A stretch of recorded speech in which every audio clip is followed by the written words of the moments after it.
O retorno dos vigilantes sempre foi sussurrado nas margens da história, jamais proclamado em voz alta, como se a própria realidade temesse pronunciar esse evento. Desde os tempos mais antigos, quando o céu ainda não era entendido como espaço, mas como morada viva de inteligências, os textos falavam de um juramento quebrado de seres que desceram sem permissão e deixaram marcas profundas demais para serem apagadas pelo tempo. Enoque escreveu que eles observaram a Terra por eras incontáveis antes de decidir atravessar o limite entre os mundos. Não foi uma queda acidental, tampouco um castigo imediato, foi uma escolha. Eles olharam para a humanidade e viram potencial bruto, uma espécie ainda inacabada, moldável, capaz de portar tanto luz quanto destruição, e decidiram intervir. O que as tradições posteriores chamaram de anjos caídos, talvez nunca tenham se visto como rebeldes. Nos relatos mais antigos, eles aparecem como vigilantes, observadores, guardiões designados para acompanhar o desenvolvimento da Terra. O erro não foi descer,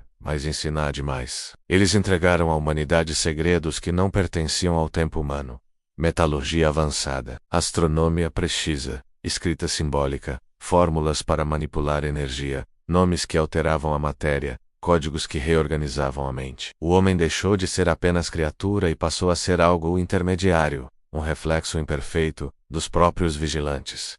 E isso rompeu o equilíbrio. Os Nephilim surgiram como consequência direta dessa interferência. Não apenas gigantes físicos, mas gigantes de consciência, seres híbridos que carregavam em si tanto o instinto humano quanto a inteligência não terrestre. Eles não pertenciam completamente a nenhum dos mundos. Sua existência era uma prova viva de que a fronteira havia sido violada. E o mundo começou a se desalinhar. As antigas narrativas falam de violência, corrupção e de uma terra que já não reconhecia sua própria ordem natural. Mas talvez o problema não tenha sido apenas moral. Talvez tenha sido cósmico. Quando os textos falam do dilúvio, muitos veem apenas punição divina. Outros veem um mito geológico. Mas nas entrelinhas existe algo mais inquietante.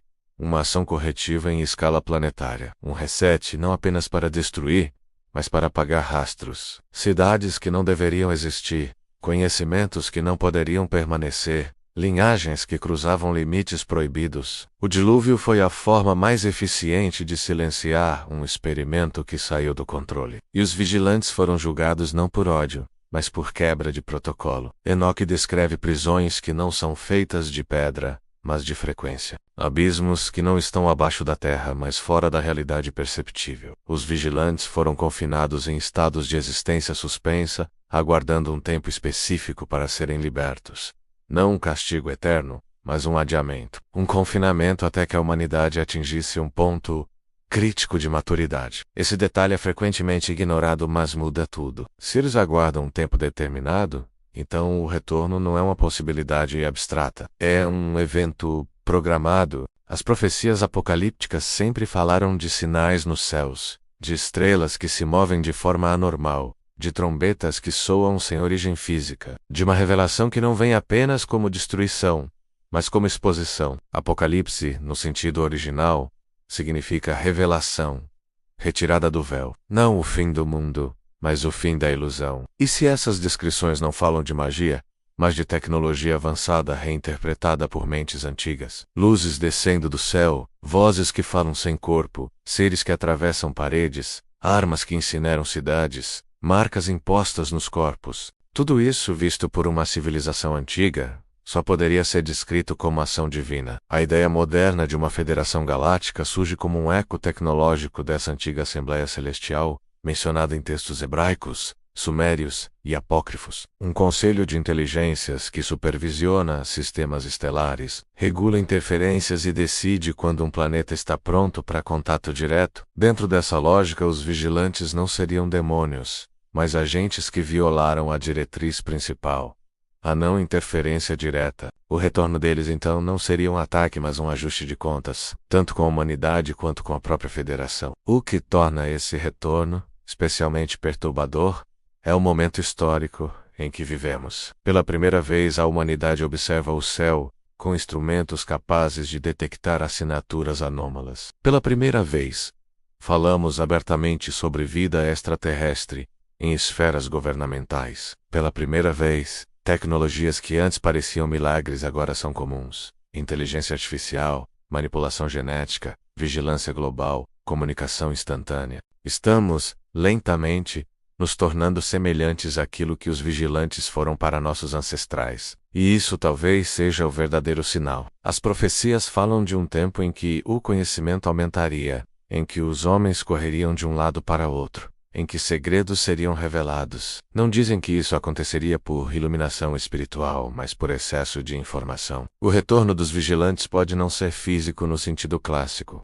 Pode ser informacional. Pode ser a liberação de arquivos antigos, de verdades suprimidas, de memórias enterradas na psique coletiva da humanidade. O choque não viria da destruição, mas da compreensão súbita de que nunca estivemos sozinhos. Relatos modernos de contato falam de entidades que não se apresentam como salvadoras nem como conquistadoras, mas como observadoras impacientes. Elas afirmam que a humanidade está se aproximando de um limiar irreversível. Armas capazes de afetar o espaço-tempo, experimentos genéticos sem ética, manipulação da consciência em massa. Exatamente os mesmos problemas atribuídos à era pré-diluviana. A história não estaria se repetindo por acaso, mas por design. O retorno dos vigilantes, então, seria o momento em que esse ciclo se fecha. Alguns textos dizem que eles voltarão para governar. Outros dizem que voltarão para julgar. Outros ainda sugerem que voltarão para ensinar novamente, mas sob novas regras. O medo surge porque a humanidade perdeu a capacidade de discernir a autoridade verdadeira de falsa salvação. Se seres descendessem hoje do céu oferecendo cura, energia ilimitada e respostas existenciais, quantos questionariam suas intenções? Quantos os chamariam de deuses novamente? O Apocalipse descreve uma divisão clara: aqueles que aceitam a marca e aqueles que resistem. Isso pode ser interpretado como um símbolo espiritual, mas também como uma escolha tecnológica, integrar-se a um sistema imposto por inteligências superiores, ou manter uma autonomia limitada, porém livre. A marca não precisa ser física. Pode ser cognitiva, genética, vibracional, um alinhamento irreversível, com uma ordem que não é humana. No livro de Enoque, há uma passagem em que ele vê o futuro da humanidade como rebanhos guiados por pastores, alguns bons, outros cruéis. Esses pastores não são humanos, são inteligências que assumem o controle em diferentes eras. O retorno final seria o momento em que todos os pastores se revelam, e a humanidade finalmente entende que sua história sempre foi supervisionada. Isso não significa que não houve livre-arbítrio, mas que o campo onde ele foi exercido era muito menor do que imaginávamos. O terror real do retorno dos vigilantes não está na destruição de cidades ou no colapso dos sistemas, mas na quebra definitiva da narrativa humana. Religiões, governos, identidades, tudo se apoia na ideia de que somos o centro da criação, ou ao menos, agentes autônomos de nosso destino. A revelação de que fomos parte de um experimento, observados, influenciados e corrigidos, é mais devastadora do que qualquer cataclismo físico. Ainda assim, há uma esperança silenciosa nos textos. Alguns vigilantes se arrependeram. Alguns desejaram apenas ajudar. Alguns ensinaram porque acreditavam que a humanidade poderia se elevar ao nível deles. O erro talvez não tenha sido a intenção, mas o tempo. Se o retorno ocorrer, não será homogêneo. Não virá uma única face do céu, mas múltiplas agendas. Alguns desejarão controle. Outros desejarão cooperação. Outros apenas observarão o resultado final. O fim dos tempos, então, não seria o fim da Terra, mas o fim da infância humana. O momento em que deixamos de ser uma espécie isolada para nos tornarmos participantes conscientes de uma comunidade maior, seja ela chamada de Reino dos Céus ou Federação Galáctica. A diferença entre céu e espaço talvez sempre tenha sido apenas linguística. O mesmo lugar, visto por lentes diferentes. Quando Enoque foi levado, ele não morreu. Ele atravessou, tornou-se testemunha entre mundos. Talvez sua função não tenha sido apenas escrever, mas garantir que, quando o retorno acontecesse, a humanidade tivesse ao menos fragmentos da verdade, pistas suficientes para reconhecer que o que desce do céu pode não ser nem Deus, nem demônio, mas algo mais antigo, mais complexo e mais perigoso.